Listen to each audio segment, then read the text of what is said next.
with a really interesting presentation, some celebrations along the way.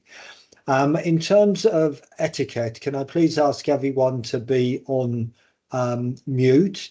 Also, if you are turning on your camera, please be aware that you will forever be recorded into the iCloud on YouTube and for members of the public to see you. So just be aware of that.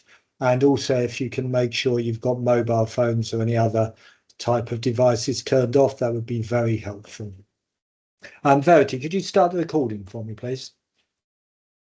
In terms of questions, there's a section at the end under item 11 to ask questions. But if you want to ask any question as we're going along, you can always pop it into the chat box and we'll endeavour to answer any questions which are relevant as we go along at that point and with due timeliness. So in terms of apologies, I have apologies from Matthew Gain. I have apologies from Callie Harrison, Jim Simnott and Mike Wells as governors. Do we have any other apologies, Sue? I believe that Matthew's actually joined us. So we've got apologies from Ian Furlong, Callie Harrison, David Fitzpatrick, Mike Wells, Oliver Koffler, Phil Gilbert, Paranjit Gill and Jim Sinnott. Super. Matthew, thank you for finding time to be able to join us. So the minutes, the 15th Annual Council of Governors and Members meeting held last year on the 3rd of October. Were there any points of accuracy of those from Governor colleagues? Could you please raise your digital hand for me if you felt there were? I can't see any digital hands raised, so I'll take those as accurate and duly sign them. So the first thing we need to present to you is the annual report and accounts, including the quality report and the auditor's statement. So Adam, do you want to do a summary of the annual report, please?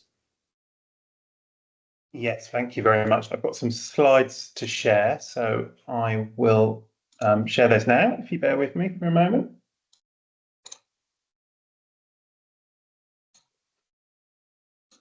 Right, can you see those? Yes, we can, Adam. They're not in slide format at the moment, though, but they are. Okay. Bear with me. In fact, they've just gone off screen.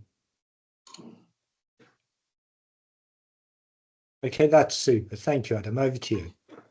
Perfect. Thank you very much. It's wonderful to be here today for the annual general meeting, and wonderful to give an overview of the annual report. It's clearly been a really significant period of change and pressure on the NHS, and you'll see some of that as you look through our annual report. But as ever, I'm really proud of the work that we do as a trust, and I'm really proud in particular of the work that our staff do in what are at times really trying conditions. The report provides a summary of the last year up to April, and I will provide a bit of a high-level view of some of the highlights from it. Ravi will then take us through the detail of finance. So I'll start by going straight into performance. Overall, it was a really challenging year last year, and we'll talk about some of the drivers for that in a moment. To pick out some highlights, though, we know that since the COVID pandemic, there's been a significant challenge on waiting lists in the NHS. And as ever, we've focused on our elective work and elective activity to reduce the waiting lists in the service. You can see there in terms of the 18 weeks referral to treatment standard, we have started making progress, and we've started to see both reductions in waiting lists, but more particularly reductions in those waiting a long time for elective treatment. And again, last year we made good progress against that standard. There is a target for trusts to be at 92% 18 weeks referral to treatment by 2029. And so we are progressing and continuing on that standard. I think one of the areas that's been more challenging over the last year is the performance in the emergency department. And we saw a 5% decrease in overall performance last year. But that was driven by the significant increases in activity we've seen. So since COVID, we've seen a 27% increase in activity. And since 2019, we've seen a 35% increase in our activity since the COVID pandemic. As a trust, we've really focused on our emergency department, improving performance there. And I'm really pleased to say that this year, so after the period of this report, we have seen improvements in emergency department, particularly 4-hour wait performance. We are also among one of the best performers in the NHS for handover times and long waits in the emergency department, 12-hour waits. We're not where we want to be in terms of 4-hour performance, though, as I say, and that's where we continue to focus our efforts. We've also seen some real challenges in terms of cancer targets. And again, we've been impacted by the significant increase in referrals we've seen. As a result, we've been working across the system on redesign work with our partners. Last year, we certainly saw some improvements on the previous year. This year is challenged again because of some specific issues in some of our high turnover services, but it remains an area of focus for the trust. We have seen some real improvement in terms of diagnostics. We supported this through a real investment, particularly in our non-obstetric ultrasound service and staffing there. So that drove some improvements in our diagnostics performance standards last year. I also really want to call out our outpatient redesign work. Our teams, particularly our elective teams, have put really significant work into outpatient redesign. We've seen some real enhancements to how we book and manage patients. We've also introduced initiatives such as patient-initiated follow-ups, which gives patients the choice of when they come back to us after a procedure or after a new appointment. And we've seen real improvements there, as I say, and that is shown in our performance. Just to set the performance standards in some context, I want to talk for a moment about activity across the trust. And it's fair to say that over the last 3 years, across the board, we've seen some really phenomenal increases in activity. I'm not going to go through all of these, but I'll point out just a few. So over the last 3 years, we've seen 15,000 more attendances in our accident and emergency department. We've had 22,000 more first appointments. And quite staggeringly, and I think really reflecting the drive of the 10-year plan to shift to treatment in the community and treatment at home, over both nursing and therapy, we've seen 80,000 more community contacts. Really phenomenal work by our community teams. We've also seen increases in elective procedures, both inpatient and day case, and that reflects some of that waiting list reduction work I've talked about. We've also seen an increase in the number of births at Warwick, which really is bucking the trend nationally that we're seeing in maternity units. I think where we've seen reductions in the numbers here, it's due to the redesign and improvement work we're doing. So, for example, we've seen a reduction in emergency admissions, so that's admissions to our wards through our emergency department, due to initiatives that we've introduced, such as same-day emergency care, and again, the Home First agenda we've got on supporting patients in community and diverting them from coming into our hospitals. So I think in terms of performance and activity, when you set the two in context, you're really able to see the challenges we're facing as an organisation in terms of the activity increases, but the knock-on effect that has on performance. And I think what's heartening is that despite the really significant increases we've seen here, performance is generally good and generally among the best trusts in the NHS. And certainly we've seen further improvements this year, which is great news. I want to move on to talking about the staff survey. We're absolutely delighted that in last year's staff survey, we were rated as one of the top 5 acutes for best place to work. That's fantastic. And I think that reflects our culture and values of an organisation. It's what our staff say about working here. The survey itself rates our performance against 5 people promise domains, which are the top 7 you see on the slide here, 7 people promise domains rather, as well as overall scores for engagement and morale. I'm really delighted that we've seen improvement in all of them for the past few years, and for all of them we're above the average and in many cases among the best in the country. I think the staff survey is really important. We know that how our staff feel is reflected in the way that they care for our patients. So it's a really important proxy indicator for the performance of the trust as a whole. It's really heartening to see that our staff love working here, and it's really heartening to see the great work we do reflected in the staff way.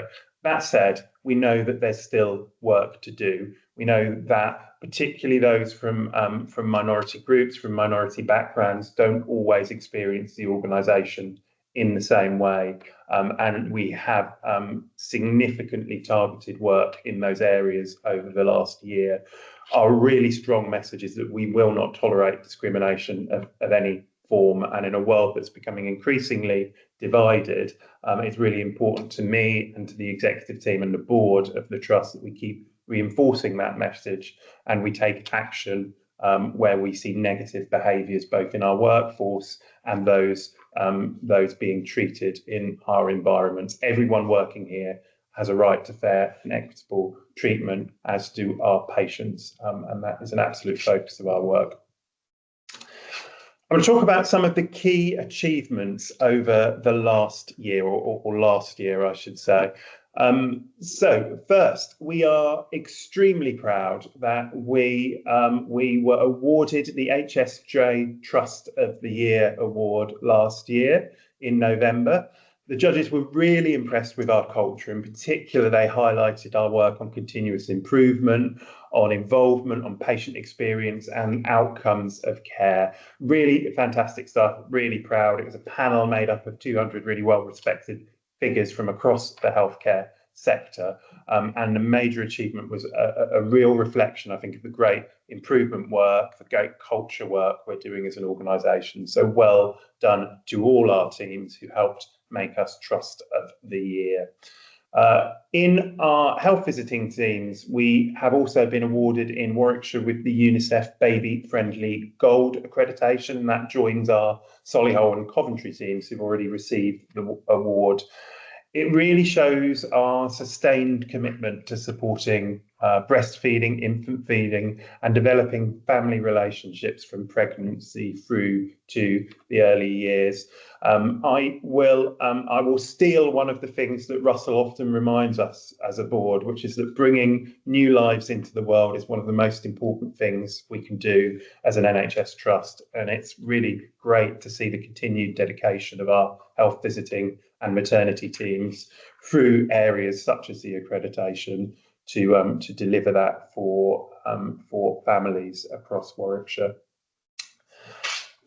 Number of other areas of achievement. We also developed our subsidiary company, SWFT Clinical Services, last year, and they took on estates and facilities staff and services across the trust. All of the staff who transferred to SWFT CS maintain their NHS terms and conditions, pay and employment rights, and so forth. And I'm really delighted that since that transfer, SWFT CS have done a staff survey, which was really positive and has demonstrated improved experience from those staff groups who've transferred to SWFT CS. And it's really great that SWFT CS is now delivering a more efficient and very effective service for the trust. So great work on our innovation there with SWFT Clinical Services. I also want to call out the work we've done with Living Maps. So for those of you who visited Warwick Hospital, you know that it's not the most easy place to get around. I think I rarely walk down the corridor at Warwick Hospital without somebody asking me directions to something. We are lucky enough to have been able to partner with Living Maps to implement a digital mapping solution across our hospital. And that's a digital solution. It's great. It screens across the hospital, send the maps and directions to your phone, provides level routes to our facilities for those with reduced mobility, and I think a really great example of the work we can do when working in partnership with suppliers. A number of other current and future developments. We've had so much work going on over the last year, and I really need to call out the work of Sophie and her capital and estates team, and indeed SWFT Clinical Services, in some of the real development work we've had going on as an organisation. I think one of the things that's been particularly noticeable in the last week is the transformation of Warwick Hospital and the opening of our new first phase of the elected hub, new main entrance, Costa M&S and new restaurant. Our staff have been really looking forward to this for the last few years, and it was really, really exciting to be there last week, cutting the ribbon. Fantastic development for Warwick. It provides new facilities for our patients and staff, and facilities that they've asked for years. It also enables the first stage of a wider redevelopment. So next year, on the first and second floor of that building, we will relocate our short stay surgical wards. That will then clear a section of the site for future development of the second phase of the elected hub. Really critical development for Warwick, and again, supporting our real drive on elective activity. We were also lucky enough to be awarded 6 million of national funding and 1 million of SIL funding from Stratford Council for the development of a community diagnostics centre as an extension to the existing Stratford Hospital building. Facility allows us to increase access to diagnostics for the community there. It's a great facility, brand new facility, high quality. Our patients are telling us it's a great new environment, consolidating some and developing some of those diagnostic services. So we're really proud of that. We've also continued implementation of our community integrator contract. So this is the evolution of our community services and the addition of commissioning responsibilities for community pathways of care. We were awarded that service a year or so ago, and we're in the implementation phase at the moment. And that really is allowing us to work with our partners across Warwickshire in primary care, in the voluntary sector, in social care, to really look at our community pathways differently, redesigning them in a way that drives benefits and experience for our patients. Still work in progress there, but I think great achievements to date and more to come over the next year. Continuing the theme of building developments, we opened the new Ellen Badger Hospital a few months ago. Ellen Badger replaces the old buildings there and provides some fantastic facilities for the local community. There's a wellbeing hub on the ground floor where we are working with voluntary sector partners to provide a number of activities. We have outpatient service and an increasing range of outpatient services provided from the building. It's a base for our community teams and Shipston Home Nursing, and we're soon to open GP services there provided by Shipston Medical Practice. So a really great development, a modern facility, a great facility, both for our staff working there and more importantly for the community in Shipston. Finally, we continue work on the implementation of our electronic patient record. We have partnered with Oracle to implement a single electronic patient record across the 3 acute hospitals in Warwickshire. That work has now commenced. It's a long and challenging programme, and our plan is to go live with the new EPR next October. I move on to our organisational objectives. So as a group of 4 trusts, we have 4 strategic big moves that we've agreed as partners, and they align really well to the 10-year plan for the NHS. They are being a very flexible employer, driving the Home First agenda, embedding prevention in the way we work, and leading the NHS in carbon reduction. Those have been our big moves for the last few years. Each year, we set a number of organisational objectives that help us drive forward each of those big moves, as well as a number of enabling objectives that support that work. Now, the report includes all of the objectives from last year and their progress. I'm not going to go through those in detail, but I will pick some highlights. So reassuringly, the majority of objectives for last year are green, demonstrating the great work that we've done. To pick out some items, in terms of our workforce, we've invested in technology. We've really focused on the inclusion agenda, as I mentioned earlier, and we've launched initiatives such as the Anti-Discrimination Help Desk, which our staff are telling us is a really helpful addition to the Freedom to Speak Up agenda, allowing them to raise concerns and issues and get quick responses to those. In terms of wider workforce indicators, it's really reassuring that our turnover rates have remained low, reflecting the fact that staff love to work here in the organisation. Moving on to some of the work we've done in terms of Home First, I mentioned the community integrator work that we've started already. It's not all been as quick as we'd like in terms of some of the contract transfers from commissioners to us, but it is really challenging work, and the way we're doing it is really allowing redesign and working with partners, and particularly the council, who provide some of those commissioning elements of the service on our behalf. I also really want to call out the partnership working we're doing with colleagues in primary care and across the system to both support the Home First agenda and start addressing really the prevention agenda. We are a convener for partners across Warwickshire. We're part of the Warwickshire Care Collaborative. We have strong partnership relationships, and I think in terms of the challenges that we face in the NHS in terms of demand on services, the answer to some of those questions and challenges is really about how we work in partnership. And I'm really delighted we've been able to develop and embed some of those relationships further over the last few years. One of the particular ways we've done that is through our work on developing neighbourhood teams and the establishment of a strategic innovation board, or redevelopment of a strategic innovation board with our primary care partners.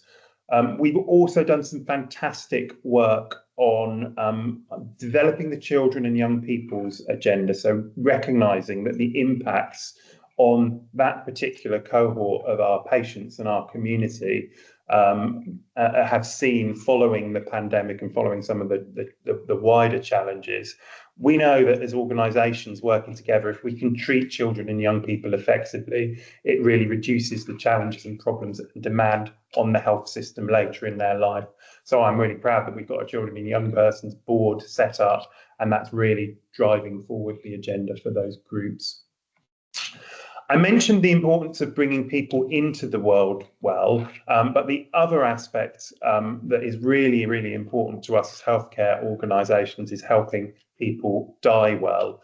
And in Kate's presentation later, you'll hear more about end-of-life work. But this is a real priority for the organisation. You'll see it reflected in our objectives around developing frailty services. And while there's been some real challenges there in terms of the increased demand on those services, we know in terms of demographic, South Warwickshire population is getting older and living longer. We do have some great work going on, and we will continue that work over the coming years. In terms of our objectives around carbon reduction, we know that the NHS is one of the country's biggest polluters, and our staff tell us how important it is as an organisation that we keep driving forward that agenda. We've done some fantastic work on decarbonising our sites over the last year, and that work continues. We were lucky enough to get SALEX funding, which has allowed us to invest in decarbonisation here. We've done some fantastic work with our teams and our staff on behavioural changes, and we're looking at initiatives such as how we procure in different ways to support the sustainability agenda. So great work there. In terms of our enablers, we continue our focus on productivity across the organisation through programmes such as Excel in Everything. And we know that based on benchmarking data, we continue to be one of the most productive organisations in the NHS in terms of the way we provide services and the cost and spend on those services. Our approach to efficiency is the three-legged stool, we call it. It's about considering productivity, money, quality, and performance all together, and driving improvements across those domains rather than just one and letting the stool topple. And we've done some great work there over the last year. We delivered our efficiency programs last year. Our staff are incredibly engaged in the program. Many of the ideas that we have come from the ground up, and that really supports our culture of improvement in the organisation. All that said, we know we've had considerable demand increases, as I've said, and that creates real challenges in terms of how we provide services and their financial sustainability, and that is a real focus of our work over the coming years. We've also had initiatives such as looking at population growth in South Warwickshire and understanding how that will affect demand and capacity of our services in future. We also continue our work on research. We know staff tell us that's really important to us and that there's more we can do there. So that's a focus for the coming years. That was a real whistle stop of achievements of the last year, our performance, our demand increases and our objectives. I'll just finish with a very, very high level summary of finance. Ravi is going to take us through the detail as part of her presentation, but I think it's reassuring we met our financial targets last year in an environment that's clearly becoming more complex and more challenging in terms of balancing the money we get with the demand we're seeing. I will leave it there. Thank you for listening today. I'm really proud, as I say, to be here. I'm really proud of our staff. I think we've done some fantastic things over the last year in some really tough circumstances. And really the way we're able to do that is through the dedication and commitment of our staff. So above all, thank you to them. Thank you, Adam. Just before we pass on to Ravi, I just want to add my thanks to all of the executive teams, all of the senior managers and everyone on the front line at SWFT. You are a phenomenal team and you're coping with a level of activity which this organisation has never seen, made more difficult by the way we've been paid. And I just want to contextualise that before Ravi covers the numbers.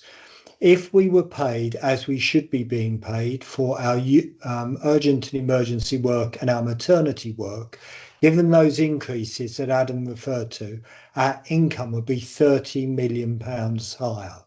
So with that context, Ravi, how would you summarise the financial numbers for us? Thank you, Russell. Sorry. So with regard to finances in 24-25, just wanted to give you an overview. So it was a very challenging year when we set ourselves quite an ambitious, thank you, Sue, surplus plan of 1.3 million.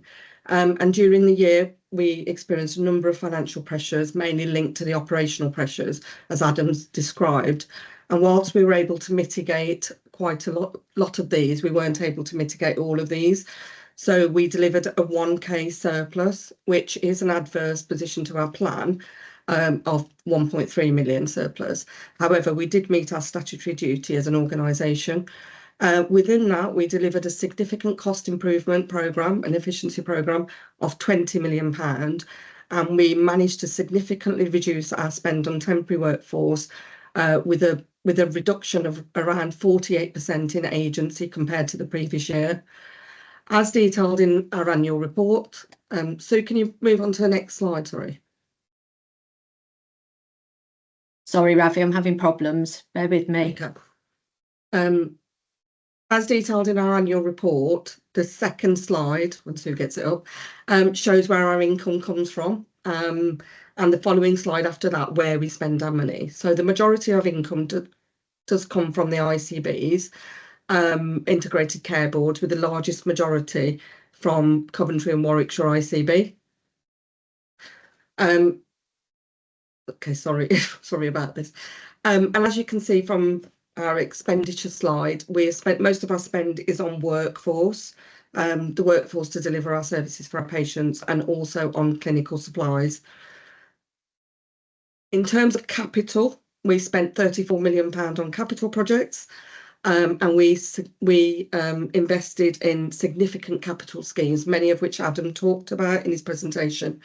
And it's fantastic that we were able to continue to support investment in our estate and the changes that support our operational delivery. And the final two slides that we had were the key financial statements from the annual accounts. The accounts have been through the audit process and have been signed off by the auditors as giving a true and fair view. It was a pretty complex year with the estate's transfer to a subsidiary and subsequently resulted in the audit taking a little bit longer than expected.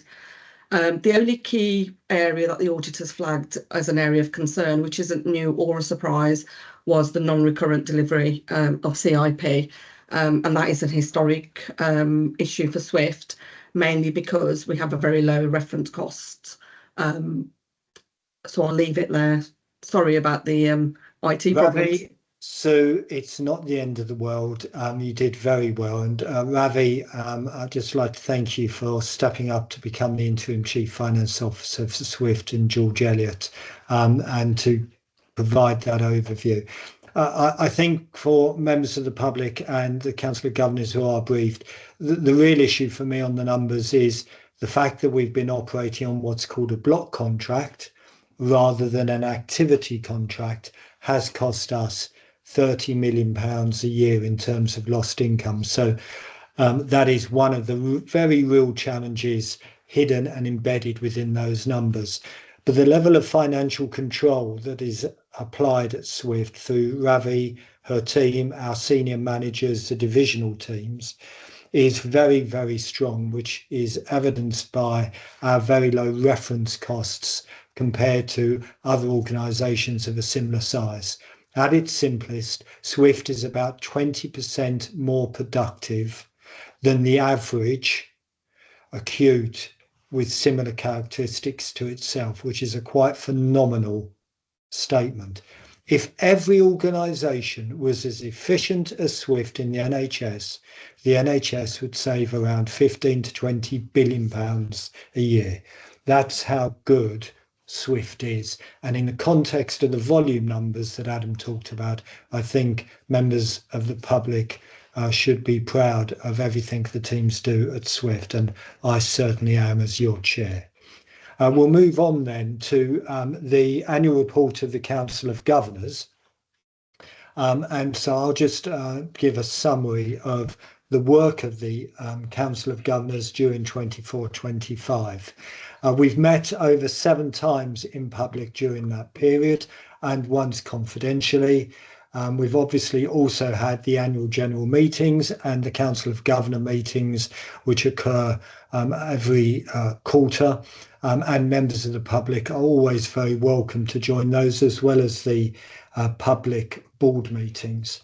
At each meeting, the Council of Governors receives reports on the performance of the Trust and the Trust's plans, and has the opportunity to question both the Chief Executive and non-executives on those reports.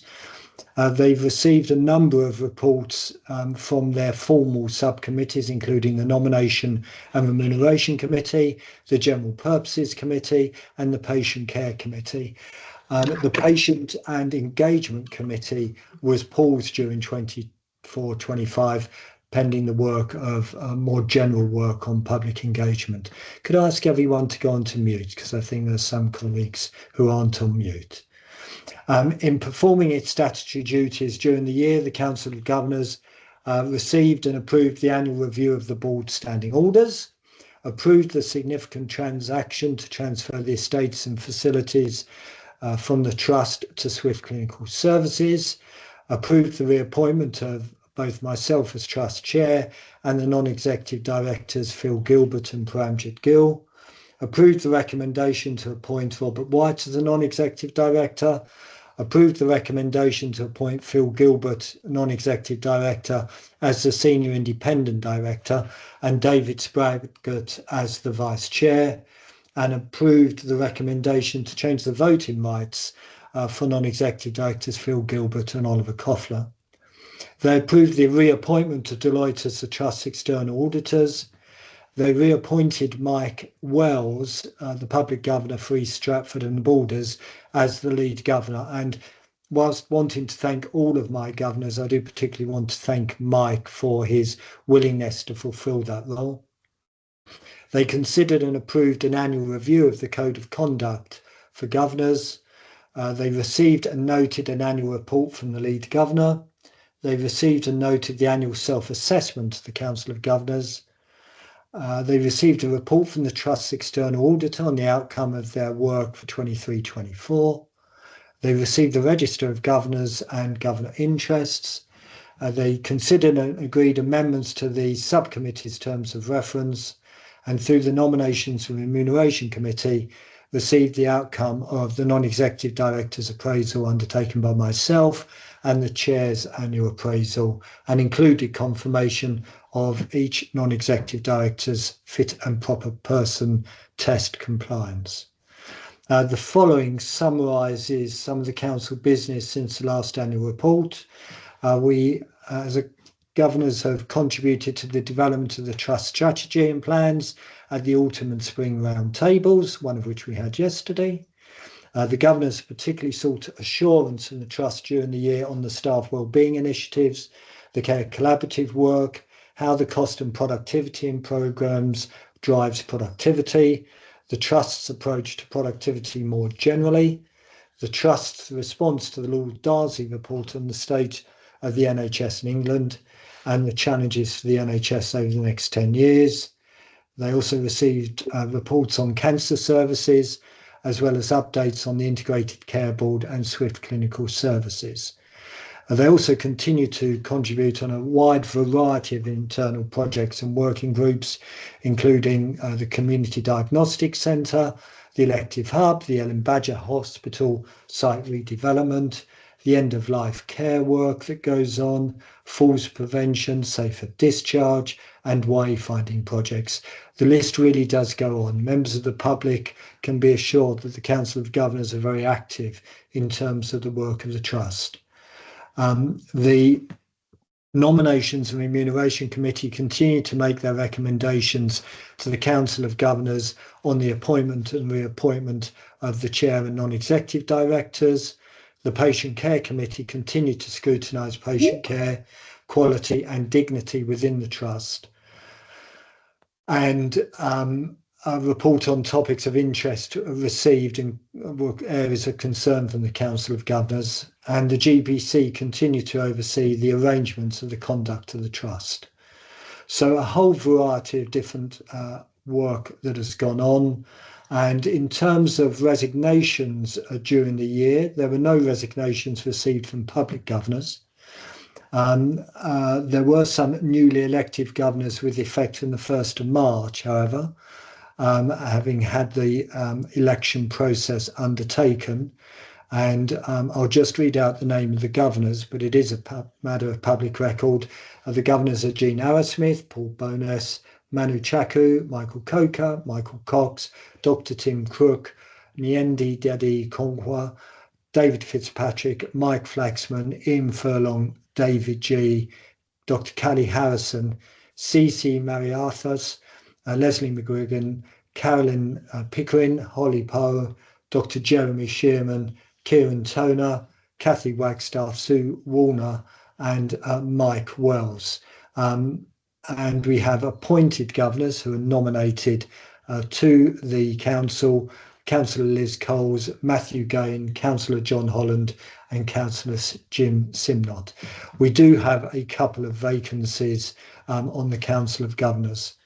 In terms of comments from the Council of Governors for this report, it is stated that the Council of Governors sees its role as holding the non-executive directors to account, seeking assurance of quality care on behalf of patients, and supporting the Trust in ensuring the current position is maintained and, where possible, improved, while being cognizant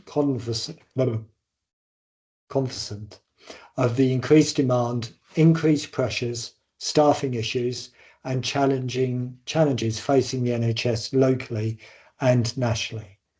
The Council of Governors, based on information and data available, is assured that the Trust has indeed again performed well this year. Governors are aware that the Trust has not been able to perform as well as in the past against some targets. The Governors acknowledge the challenging times and are assured that the Trust is aware of the issues and the areas where improvement is needed and are working to improve the situation. The governors are assured and understand that many of the challenges arise through performance of partners over which the Trust has limited influence, and that the care provided by the Trust continue to be safe and of a good standard. Led by the Chair and Chief Executive, we expect this to continue. The governors are also assured that the Trust finances are well managed and the quality of care is overseen by a competent and robust management team and management processes. The governors are also assured that the Trust's ambitious capital programme is well managed and is positioning the Trust to continue to offer improving care into the future. The governors continue to be pleased to see further developments, innovations and changes which support improvements in patient care and to patient experience. The Council of Governors wishes to thank Trust staff for their continued hard work and dedication during another challenging year. And on behalf of myself as Chair of the Council of Governors and Chair of the Board of Directors, I want to thank all of the governors as well. That's the annual report of the Council of Governors, which I will take as formally received and noted, and also take as formally received and noted the annual report and accounts which we covered earlier. I think we're on to any other business before we go on to the less formal but arguably even more enjoyable parts of this meeting. Any other business from members of the Council of Governors, if you care to raise a digital hand? Jean Arrowsmith. I'd just like it minuted to say thank you to you. I assume it's our last annual general meeting with you, and I just want to say that we're so grateful, and a lot of what you've reported on has been a result of your work and your enthusiasm and your support for all of our wonderful staff, and I just want to say thank you. Jean, thank you very much. And Michael?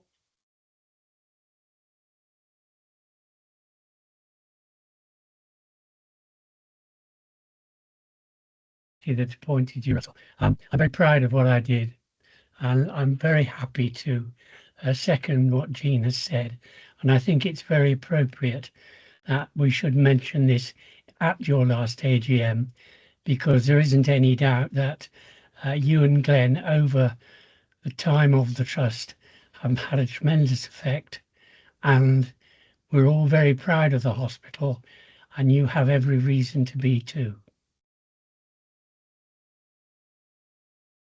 Michael, thank you for those kind words. I think there's the old-fashioned phrase, success has many fathers, but the success of SWFT is genuinely down to the culture of everyone who works on the front line and on 365 days a year, 24 hours a day, deliver very compassionate, kind and empathetic care to our patients.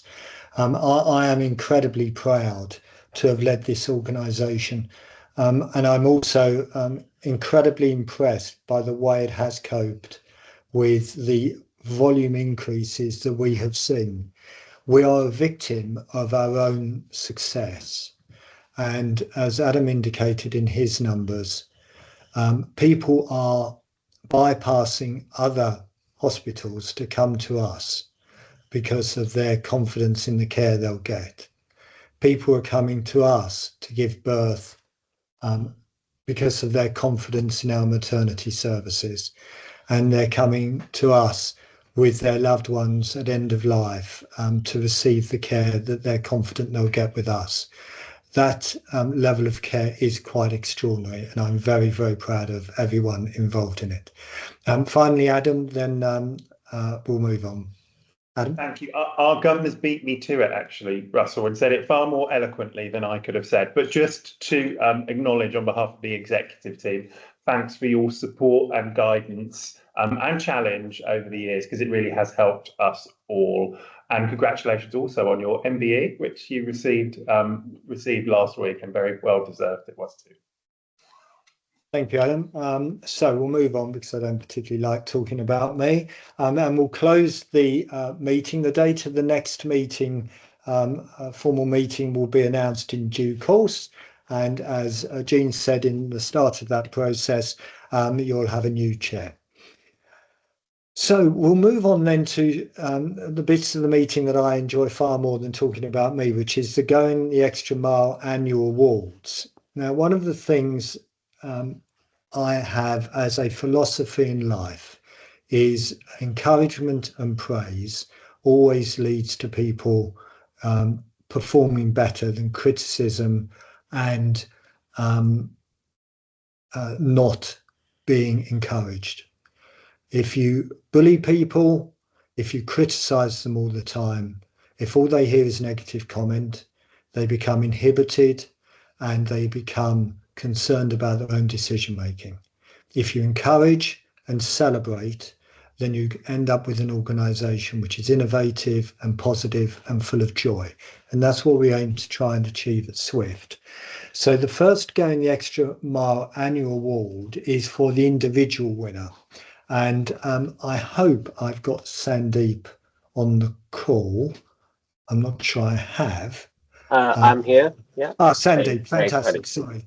Yeah. So Sandeep, you're the winner of the annual, the individual annual Going the Extra Mile award. And Sandeep is our consultant in colorectal and pelvic floor work, and he's a surgeon. And I just want to read the extract of what the nominator said, because it is wonderful, Sandeep. And I can't tell you how proud I, as chair, are of you and everyone else who delivers this type of care. So the nominator wrote, and obviously she's a family member, "We've never had such an understanding and compassionate doctor, especially with the combination of EDS, autism and anxiety. Mr. Singh actually cares and understands. He's sympathetic, honest, reassuring, and genuinely wants to help. He's been honest and explained in this particular patient's internal problems will not be fixed. He spent time and never rushed appointments. He drew pictures, showed images online, and explained in a way that we could all understand. He's been honest and realistic all the way through and willing to try and fix what he thinks he can. He has never rushed an appointment, glimpsed at his watch, ushered us to the door with unanswered questions. He has spent as much time as needed, allowing plenty of time to ask questions and process information, never once making us feel like the appointment is timed. He remembers the patient each time, knows what makes the patient anxious, and allows the patient to come up with a plan to help the patient cope with the tests and procedures. Mr. Singh truly believes in adapting to meet the patient's needs. Mr. Singh, as well as Joe and the team at the day surgery, are really something else when it comes to hospital care and compassion. We are so lucky to have them. One day, I really hope that all appointments everywhere in the country will receive the same patient care. And Sandeep, that is really, really wonderful. I used to be chair of Nuffield Health, which is the third largest provider of private healthcare. And I used to have discussions with our then lead governor, Mary Malloy, about the fact that I wanted every single patient who came to Warwick Hospital in the NHS to receive the level of care and attention they would receive if they went to a private consultant. The level of care you deliver here, Sandeep, is absolutely at the very best of even the very best in the private sector. I can't thank you enough for the example you give and the work you do, not just on that occasion, but to every patient. A big round of applause, a big shout out to Sandeep, our individual annual Going the Extra Mile award winner. Thank you. Thank you very much for kind words. Yeah, I just want to add up It's only 2.5 years since I'm working here, and I really feel proud to be part of the team, a part of the family, I will say. I'll be honest with you. I trained in Oxford, live in Oxford, drive every morning. I'm 40. For a couple of months to start, I was like, where I am, I'm going to survive here or not. And now I don't feel like leaving this place ever. I think I've been to many hospitals and I will try my best to raise the standard. And going back to this patient, I think this patient is from Leicester. She has been to London, Birmingham, Manchester, and with her 19-year-old boy. And I did my best. But it was very nice to hear that kind of a comments. But anyways, I feel proud to be part of this unit, family, trust. You guys are amazing as well. You support me to deliver this. I can't do it myself. Sandeep, thank you for those words. Just in terms of the commute, there are lovely places to live close to the hospital. I can recommend Claverton, which is where I live. But thank you very much, and long may you stay with us. Thank you. Okay, thank you. And then in terms of our team winner, the team winner is the Helen Clark Suite, and hopefully I've got Sean, Paula, and Leanne with us. The nominator wrote about the Helen Clark Suite team. I had a fast track 2-week appointment at the Helen Clark Suite, which I felt particularly nervous about. However, from the moment I arrived, the staff, and I mean all the staff, from the receptionist to the nurse, the doctor, and the radiographer giving the mammogram, made me feel at ease. The receptionist welcomed me immediately and smiled, directing me to the seating area. The doctor took the time to introduce himself and explain what was happening and answer my questions. The reception staff and nurses were then informative and gave me information about next steps, how long I might be waiting, reassured me that it wouldn't be too long, just one more person in front of you. The mammographer was especially kind, removing any potential embarrassment and again clearly explaining and advising. She also ensured I left the clinic with an appropriate leaflet and information. All staff were unfailingly polite and positive, and the department seemed to operate very efficiently. The whole team really seemed to care about offering patients as positive an experience as possible and treated me so humanely. And hospitals can sometimes be a little dehumanizing, perhaps due to pressure on staff. This absolutely was not the case here. I was able to leave the hospital feeling that I'd received the advice and investigation needed and actually felt the whole experience, which was very positive, which I had not been anticipating. So Helen Clark Suite, thank you very much for being our team, going the extra mile, annual award winner. Thank you very, very much. Big round of applause. Thank you. Thank you very much. It's very kind of you to recognise us. Well, thank you for what you do day in, day out. I mean, one of the things we often talk about at the board is how scary coming to hospital is. And we'll be talking in a second to Katie, but coming to hospital can be really scary, and just a warm smile, a genuine smile, words of kindness, and being patient can make all the difference. And clearly you as a team are doing that, as I know many other teams are doing the trust. So thank you very, very much. Take care. Thank you. Okay, well, one of the things I often say at the board, as Adam sort of touched on, is I think we have 3 ultimate priorities. The first is to bring life safely into the world. And I am immensely proud of the maternity team at Warwick Hospital. It's where my 2 children were born. They have coped and do cope with a phenomenal increase in people coming to them to have babies, and do a phenomenal job at bringing life safely into the world. Our second key job is when you've got a genuine medical emergency, that we provide speedy, effective emergency care. And our emergency department at Warwick, in my view, is phenomenal, particularly in the context of the volume of people that arrive every day. We now regularly see 320, 330, 340 people every day into that unit. And as Adam said, up 35% in the last 5 years in the same area. And to my emergency teams, I can't again thank you enough, Rachel and everyone down there who do that and deliver that.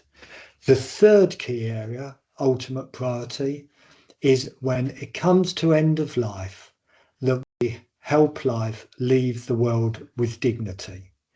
We have a phenomenal chaplaincy team who help during that real period of anxiety.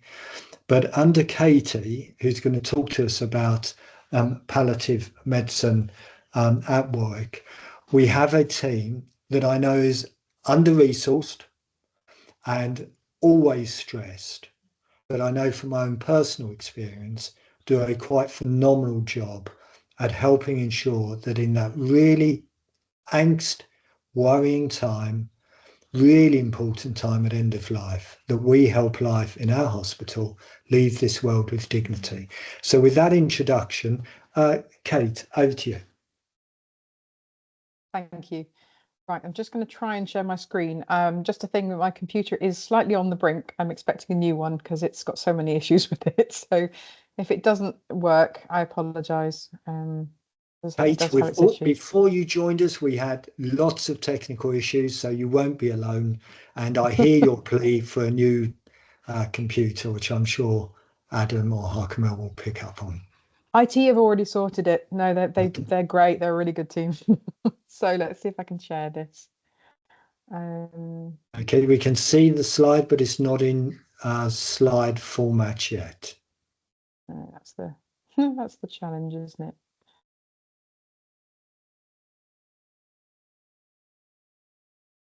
Oh, we've got a backup with Verity. That's Very okay. kindly said she would try and help as well. Has that managed to go to slide deck? That's Gotcha. got the slide deck. Over to you. Thank you. So thank you, Russell, because obviously I'm Kate Hoddell. I'm one of the consultants in palliative medicine. I'm also the clinical director, and I'm also privileged to be the clinical lead for end of life care for the ICB. So this is an area I'm really passionate about, and hopefully we can just talk a little bit about what we are and some of the successes we've had over the last year, because despite being under-resourced, actually we have a phenomenal team in Warwickshire, and we work really closely with our colleagues in things like the hospices. So palliative care, this is the World Health Organization definition, and it is an approach that improves the quality of life of patients, adults and children, and their families who are facing problems associated with life-threatening illness. It prevents and relieves suffering through the early identification, impeccable assessment, and treatment of pain and other problems, whether physical, psychosocial, or spiritual. That is very much, if it will work, come on, about palliative care, and that's care that not just my team provide, but actually every team in SWFT provide. The majority of palliative care is actually provided by non-specialists, and I think we have to acknowledge that certainly the frailty team, the surgeons, the medics, they are all doing a phenomenal job as well as part of an extension of our team. That is true of the GPs locally, our district nurses. You know, we are part of the same group of people trying to coordinate this care. Our specialist services, we manage complex palliative problems that cannot be managed by generalist specialists. Now, generalists, sorry, that should say. The reality is that our GP colleagues manage very high complexity on an everyday basis, and therefore where we kick in as the specialist services will very much vary depending on which setting you're talking about. We provide education to our generalists as well, and that is a big key role that we ought to be playing and do play. We are specialist services include palliative care from the NHS, but also from the voluntary sector, and that's one of the complications of our specialty, is that we need to be able to cover wherever the patient is. So our current services throughout Warwickshire, I've included George Eliot because actually we work so closely with them. We are essentially, as operating as quite a big team, and I'm very keen to continue that collaboration. So we have two hospital teams essentially in Warwickshire. We have one I work in predominantly in Warwick Hospital. We see the inpatients in Warwick. We also outreach into St Michael's down the road. To look after anyone who's got palliative care needs in the mental health trust. And then we have George Eliot and obviously the team in the north. In the community, we run 3 different palliative care teams, all of which slightly operate differently depending on their local population, because obviously the populations in North Warwickshire are quite different from the populations in South and in Rugby. Then we obviously have the hospices, which I will touch on. And then we are also lucky enough to have 2 areas which Arbury Lodge up in George Eliot, which is an official sort of end-of-life care beds, and Nickel Unit down in Stratford Hospital, where the GP team that look after them are really happy to support patients who've got relatively complex end-of-life care needs, and we are extremely grateful to them. Our local hospices, we actually have 5 locally. We have Camden Home Nursing, which runs hospice at home service for a very small area. They also do bereavement services and general sort of support. We have Mary and Evans Hospice up in the north, who do things like facilitating discharge, end of life care, and they also have lymphedema services and things. And then we have Myton Hospice, who house our inpatient beds in Coventry and in Warwick. They also have things like the lymphedema service. They run with our team, actually, they have a hub in Rugby, and they, when they are staffed, do have a hospice at home that manage Warwick and Leamington, although at the moment that service isn't up and operating. We then have Shakespeare Hospice, who are based in Stratford and provide a really amazing hospice at home service, and do a huge amount of our end of life care and facilitate a lot of our rapid homes to die.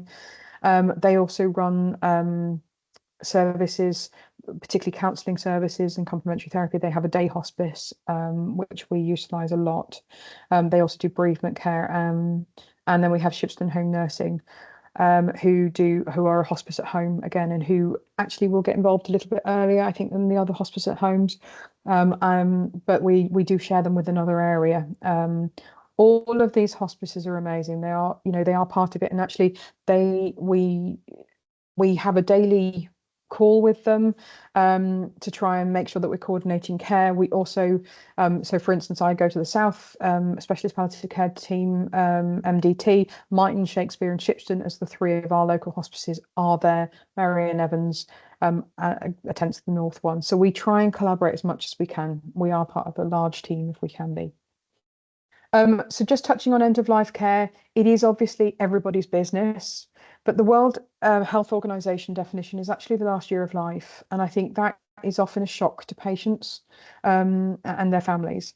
One of the biggest challenges with it is identification, working out when does that point happen. We do use SPICT, or at least we're trying to implement that at the moment. It is a challenge because obviously everyone's very overworked and busy, but I think the GPs use the gold standards framework, which sort of allows you some of that identification. But it is really important that we do identify that, particularly to give our patients an opportunity to engage with advanced care planning. So I was the Respect lead for a little while, and I'll talk a little bit about our successes in Respect, which is our advanced care planning document. But actually changing the focus of someone's journey through healthcare is a really important thing, starting those conversations for those who actually want it. And I've had that conversation with somebody today who's being very actively treated, but actually knows that at some time in the next year, things will change. And we've talked about what that might look like for her, so she can now plan with her grandchildren, her great-grandchildren and things like that. Our district nursing services, Our GPs are hugely part of that, and obviously the hospice wellbeing services. So earlier than the hospice at homes for a lot of these people. The last weeks of life is a harder thing. We don't have an actual tool for identification, but again, it's part of the gold standards framework, and there are clinical signs that we do teach.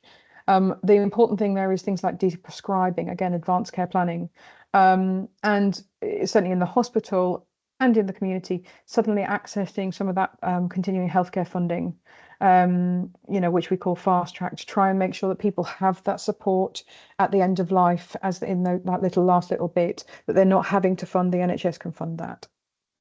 That can just take a little bit of stress off people.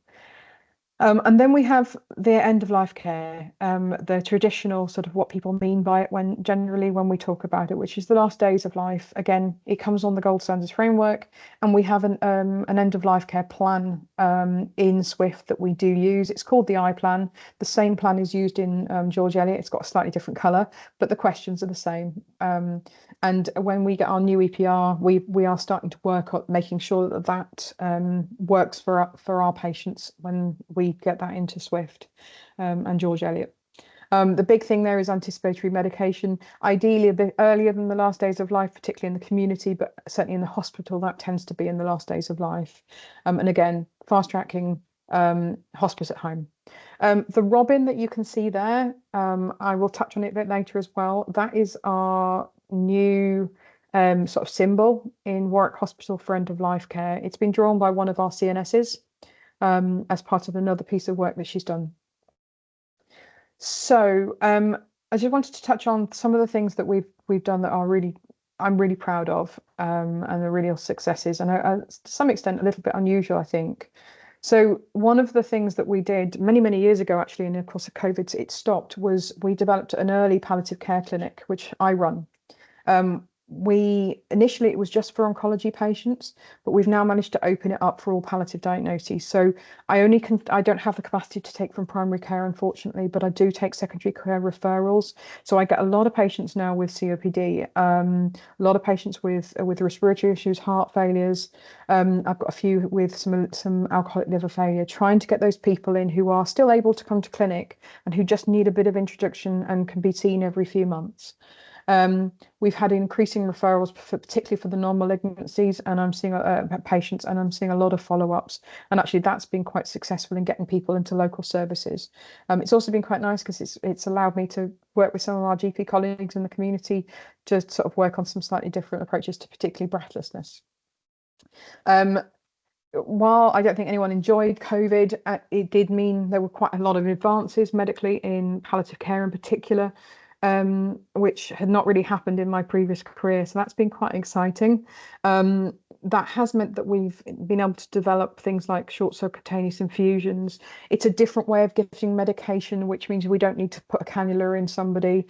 And actually, the hospices are using it for antibiotics and things as well. So I think we have started that process. It's still very early days, but I'm hoping it will mean that potentially in the future we can keep more people at home where they want to be, and actually with less reactions from some of the drugs, because things like steroids, when we inject someone with a steroid quickly, it hurts. If we do it as a short subcutaneous infusion, it doesn't. So we get less skin problems. I've put syringe drivers there because actually a few years ago we weren't really using things like furosemide or glucosamide. So there are new drugs that we can now use in syringe drivers that we've never done before, and that's been quite exciting, particularly anti-epileptics and some of the sort of new drugs that are coming through. So there are things that are changing. We're hoping to do a PLT for our local GP next year, I think, to try and tell them some of the changes that are coming through. This year, for the first time, we have got our first FY2 placements for doctors in the Warwick Hospital. Training doctors is a major issue for palliative care, because actually how can we expect our resident doctors to know what we do and understand what we do if we never actually train them? We have GP placements, but unfortunately they're not filled, which is one of our issues. But we have managed to get some FY2s, and I'm hoping that at least one of the two that we've got actually might be interested in taking that further as part of her career, which would be lovely. Respect, it has been a big project. We managed to secure some funding last year to actually pay for someone, and they looked at what resources were around and things to try and look at sort of how do we train people. I've done a few in-house sessions as a result of that, particularly for the urologists and the surgeons, which we're going on with that, and we are seeing some benefits. We audit that every year, so it'll be interesting to see what happens in a year's time. I also have restarted my sessions for inpatient education, so going to the pulmonary rehabilitation education sessions and actually just talking about respect. And they're really well received by the patients. Sadly, an awful lot of these people who are all palliative have never heard of advanced care planning and didn't know often that they were allowed to do that. So it's lovely being able to do that, and it's a really rewarding session as someone delivering it too. Education, as I said previously, is a big thing of ours. And we are delivering education on symptom control. We've got some challenging communication, that we run, which we've now initially started in Warwick Hospital. We've now opened it up to the community. Respect, although that tends to be a bit more of a bespoke offer at the moment, just because of capacity. We're on all the inductions. We're on corporate induction, resident doctor induction, and also the nursing induction, so that we try and touch every new member of staff across the whole of SWFT. And we are increasingly having lots of people doing shadow shifts. Most of my clinics will have somebody sitting there and observing. So we are that's definitely going, and the community is experiencing the same. Dying Matters was in May this year. We launched the new symbol, as you just saw, the robin. There's also been an end-of-life care award accreditation, which is called Striving for Excellence with End of Life Care, being launched. That's very much linked to the relevant e-learning, particularly about end of life care and mouth care. And it's a ward project, and there are different levels depending on what they've managed to achieve within it. That has also been on the back of making sure that we do have our champions on every ward. So they relaunched the champions again in May, but that has then, it was partly a relaunch because it wasn't just about the hospital. We now have community champions as well, which I think has been really important. And that is, in fact, there was another session I think last night, which was hosted by Shakespeare Hospice. So it's working with very much our hospice colleagues again to do that project. One of our CNSs went to the Stratford Literary Festival and did a Q&A on palliative and end-of-life care and advanced care planning. She actually did another session in London, having been invited to do something on that, and is showcasing a book, which I think is in a few slides, but because that's a particular project I want to highlight as being a success. So this is it. So this came from Dying Matters Week, May 2023. And our CNS Beth, she put out and asked our patients, our families in the acute hospital, and it went out to all the hospices as well as the community in the end, to write haikus, which I don't know whether everybody knew. I didn't know what it was before we did that. There were over 80 submissions, and I think there were almost 100 actually, and 80 of them were put into this book, which was published with support from SWFT Charity. And some people will see in Warwick Hospital, there's the poetry pharmacy that comes from the same sort of big project. So the poems to support people going through bereavement and loss and grief and things, which is a national thing. The book has actually done really well. She's sold quite a few hundred copies, sometimes 2 to several people.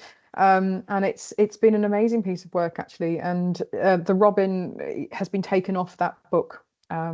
That's a promotional, that's what she sent me today to put into it. But it is a really truly beautiful piece of work. Actually, some relatives, and patients who are going through this have found that very comforting as well, which is lovely. And she still does things to publicise it now. The other big success this year, because we've been trying over the last few years to really try and up our research game and sort of really contribute on the sort of on a more national sort of service, was the fact that we managed to have 5 posters at the Palliative Care Congress. That's our main national conference, and there's often sort of people internationally there as well. so I won't read them all out, but one of them was the book. There was a big project about how we care for the deaf community because of the issues with basic life support. We've all done lots of training in that, hospital avoidance and sort of advanced care planning with heart failure. We've done big pieces of projects of work with that, with the heart failure teams, and then obviously the training that we're doing with the communication and how we teach medical students is a big thing we do. We've also managed to start doing a little bit of research with the University of Warwick, which has been really good, and the University of Birmingham. The Improving Specialist Palliative Care Discharges from Hospitals and Hospices to Community Settings was published a few months ago, and I'm currently supporting the next grant application to look at actually some positive outcomes and some useful ones that we might be able to implement as well in Warwick, which would be good. We've recently managed to get a volunteer to do Reiki for patients and staff members on Farris Ward. And we're just starting Companion Voices, which is where we can, you know, a patient who's dying or something who would like somebody to come and sing. There's actually, you can refer to them and they'll come and do a performance for a patient. So that's just literally gone live, I think, this week, but it's been a considerable amount of work. And if it does, you know, if it proves beneficial, it'd be lovely just looking at that holistic side. I did want to put in a little bit of the challenges and opportunities. I see them as both. I really do. We have increasing caseload numbers, particularly in the hospital. We've had over an extra 100 referrals this year, and I hope it will continue because I think we are helping people. But that complexity is increasing, particularly in the community, you know, and I think that is the nature of what's happening in medicine. And it's wonderful to be involved, but we just need to be aware of that. How we fit into the 10-year plan and the neighbourhood teams in the community is going to be one of the big questions over the next few months. We're really keen to embrace that. We just need to make sure we know how we fit in and that we're working really closely together as a team. With all the other teams. The training in specialist palliative care, I think that's a national problem because they have the way people come into palliative care has changed, so GPs can no longer come in, and I think that's a great loss to our specialty.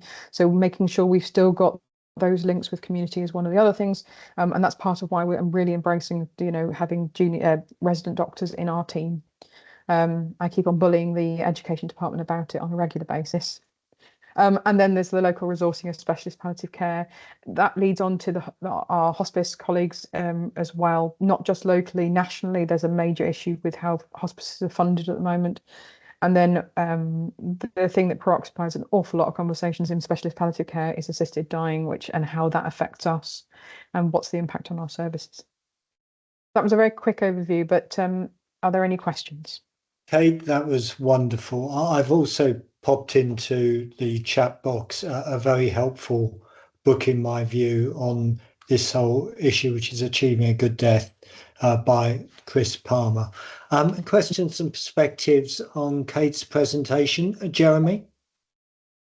Kate, thanks. That was a brilliant overview and presentation, and thanks for all the work you do.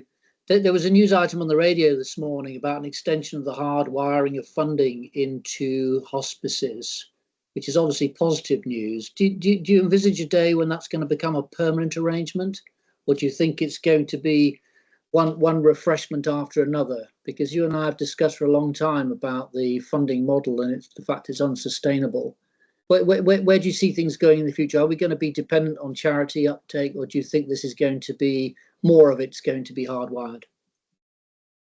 I think we need to have ongoing conversations about it being hardwired, because I think, I mean, we already are closer to that in Warwickshire than we are in other areas that I've worked in that our community team belongs and works for SWFT.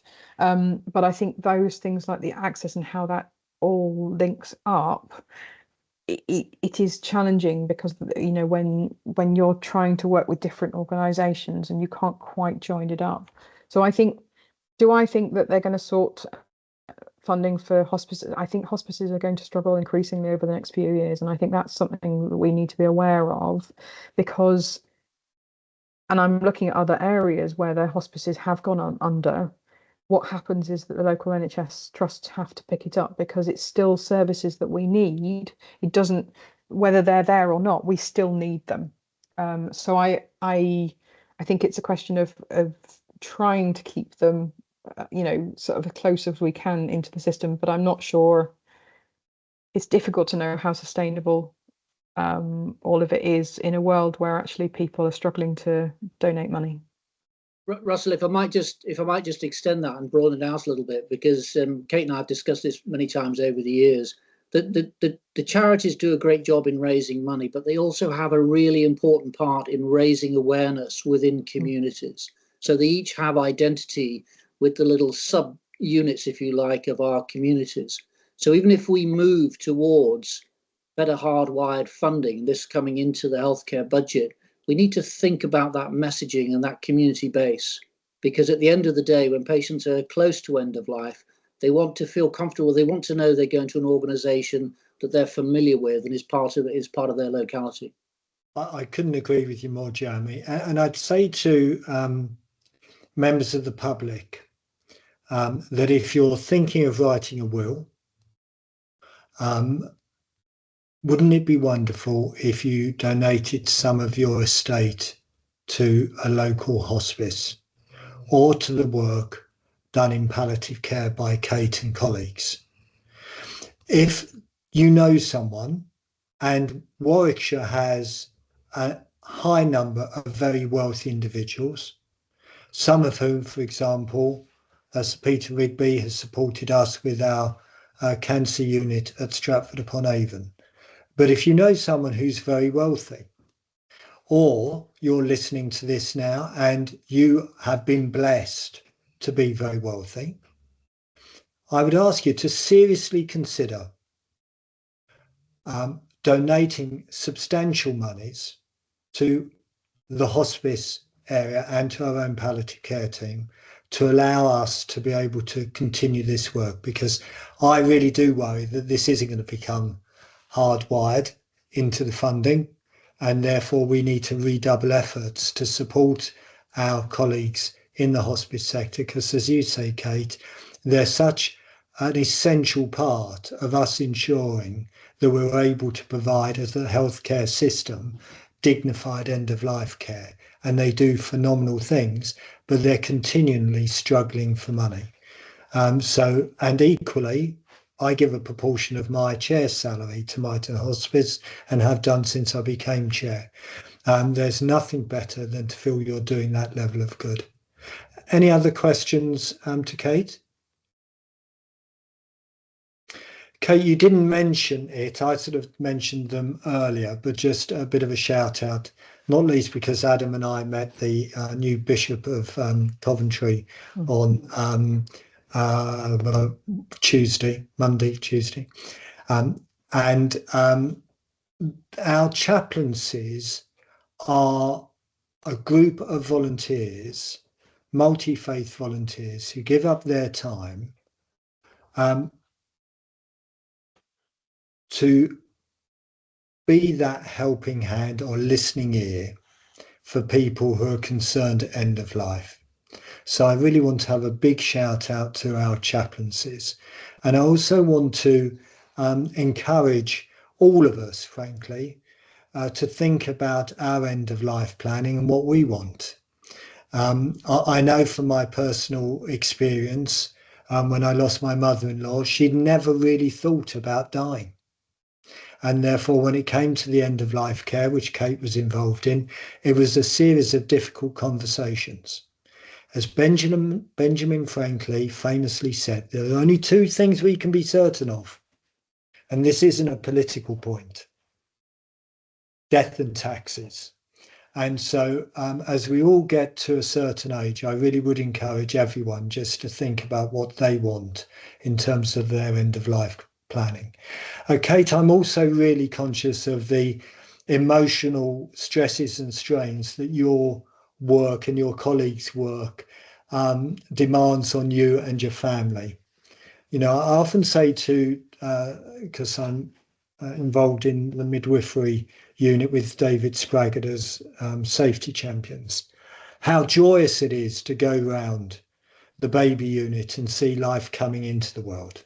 Okay. Very occasionally there's periods of intense sadness, but generally it's a joyous area. And I know your work is more emotionally draining. So I just want to thank you, your family, and all of your team for the emotional resilience you show in doing the incredibly important work you do. Thank you very much. Thank you. Okay, team. So I will move us on then to any general questions from members of the Trust and the general public. I don't think we've had any submitted, but are there any other questions that colleagues on the call would like to ask now? If you could raise a digital hand for me, please.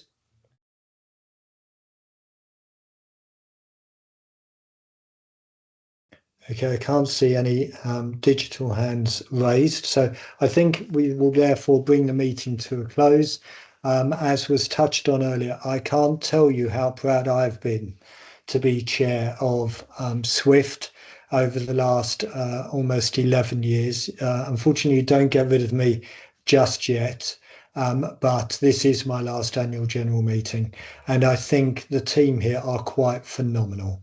Last week on Monday, we had 356 people arrive at our A&D department. 356. 18 months ago, only at Christmas time would we see over 300. 356 last week on Monday. And over 2,300, I think, in the whole week. Last week was our busiest ever week in our A&D. To our frontline teams, on behalf of the Council of Governors, I want to say thank you. You're all stars. Take care, everyone. Look forward to seeing you at our next meeting. And for members of the public, there's a full-board meeting of the Foundation Group in the beginning of November, which everyone is very welcome to join. Take care, everyone. Bye-bye.